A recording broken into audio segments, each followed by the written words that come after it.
Acabamos de escoitar as lecturas da exaltación da Santa Cruz. E poderíamos pensar que é estrano celebrar unha cruz, porque a cruz sempre fala de dor, fracaso e sofrimento. Os cristiáns, cando celebramos esta festa, non celebramos a madeira da cruz, celebramos o amor que nela se entregou. Celebramos un Deus que non quedou mirando desde o ceo o sufrimento da humanidade, senón que baixou o noso carón, cargou coa nosa cruz e abriu para todos un camiño de esperanza. Hoxe, todas e todos volvemos os nosos ollos cara ao Cristo da Victoria. Invítovos a que miredes esta imaxe e que vos fixedes nun detalle, nos seus brazos. Eses brazos están abertos, non están pechados. Son brazos que non sinalan, que non ameazan, que non apartan nin separan. Están abertos. E están abertos porque así é o noso Deus. Sempre disposto a acoller, sempre disposto a perdoar, sempre disposto a empezar de novo con cada un de nós. A cruz, que parecería o maior signo da derrota, converteuse nun lugar onde Deus abrazou o mundo enteiro. Hai quen mira a cruz e só ve un home derrotado, incluso un despoxo humano. Os cristiáns, cando miramos a cruz, vemos dous brazos que non se pechan nunca. Deus podería salvar o mundo con poder, pero quixo facelo a través dun abrazo. Hai quen construe a súa vida erguendo muros. Cristo salvou o mundo tendendo pontes. Desde o inicio do seu pontificado, o Papa León XIV invítanos a todos insistentemente a sermos constructores de pontes. Pontes entre as persoas, pontes entre os povos, entre xeracións, pontes onde outros só saben levantar barreiras. Esa invitación non é unha moda, ningún programa humano, non é tampouco unha idea nova. Esa invitación a tender pontes é o corazón do Evanxeo. Porque a primeira gran ponte foi a que Deus mesmo construiu coa encarnación do seu Fillo en Belén. A primeira ponte tamén a que Deus mesmo construiu desa cruz, unindo o ceo e máis a terra, reconciliando a humanidade co Pai e abrindo un camiño de fraternidade entre todos. Onde nós erguemos muros, Deus tende unha ponte. A nosa cidade de Vigo ben sabe o que significa tender pontes.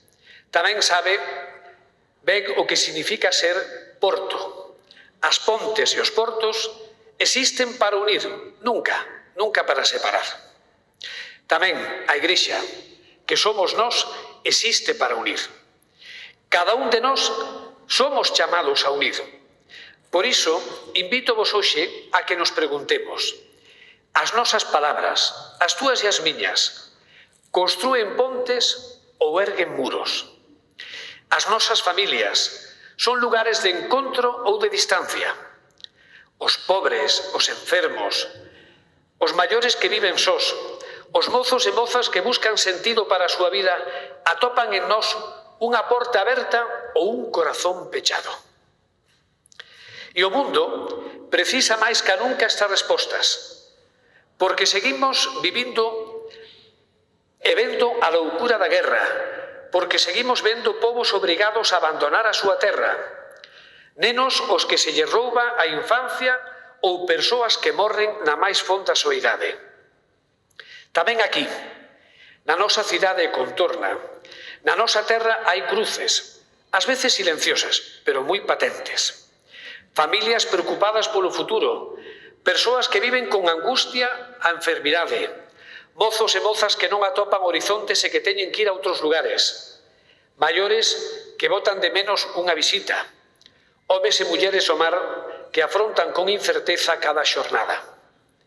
Ningunha destas cruces, ningunha, son alleas ao corazón de Cristo. Por iso nós vimos aquí, onde a Él. Non porque teñamos as respostas, sino porque sabemos que Él, o Cristo da Victoria, é a nosa resposta. Sabemos que el nunca abandona os que sofren.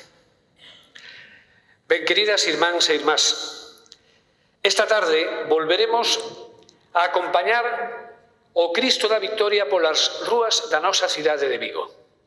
Será unha fermosa manifestación da nosa fe e do noso amor. Pero permitideme decirvos unha cousa. A procesión máis grande non é a que hoxe imos facer pola tarde, que é ben grande e importante. A procesión máis significativa comeza mañá. Sí, mañá. Cando volvamos á rutina da nosa vida diaria, as nosas casas e traballos, os hospitais, os comercios, o mar, a vida de cada día. Daquela será cando se vexa si verdadeiramente aprendimos algo desta cruz de Cristo. Porque o Señor non nos pregunta cantas veces acompañamos a súa imaxe, senón cantas veces abrimos os brazos como a Él, cantas veces perdoamos como a Él, cantas veces consolamos como a Él, cantas veces tendemos a man aberta, cantas veces fomos ponte para que outros recuperen a esperanza, como foi Él e sigue sendo. Irmás e irmáns, que esta sexa hoxe a nosa oración neste día de festa. Que os brazos abertos do Cristo da Victoria ensinen os nosos brazos a acoller. Que o corazón do Cristo da Victoria ensine o noso corazón a amar.